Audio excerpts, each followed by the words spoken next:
let's talk about the power of the existing content.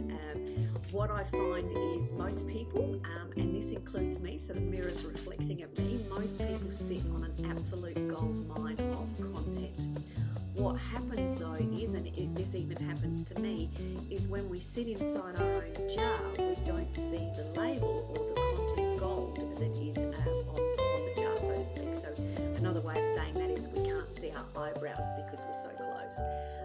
So what I wanted to do today was just highlight some of the places in which your content gold is hiding.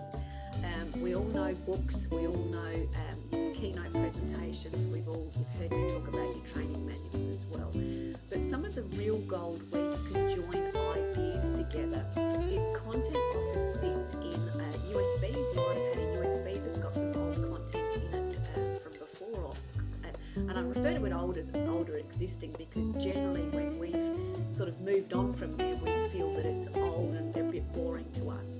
But let me share with you, the money is in the boring. I think you've probably heard me say this before. What you've become bored of is now highly valuable to a new audience or an audience that's starting their journey with you. It's also a great way to bring out that content and collaborate with somebody else. But let me go back to my original thought, which was sharing with you where you can find some of this hidden gold. We've all got those piles on our desk of sheets of paper or ideas where we've unpacked something and got interrupted and didn't quite get back to it, where we've had idea threads where we've started with something.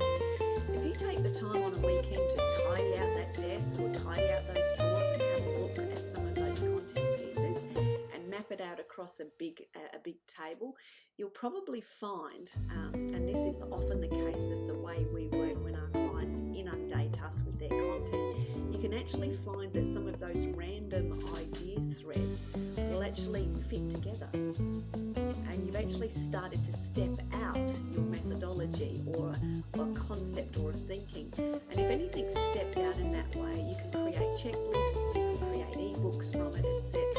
So there's sorts of different ways in which you can extend the life and the inner genius that you started to unpack and create it into really consumable and highly valuable content for your audience.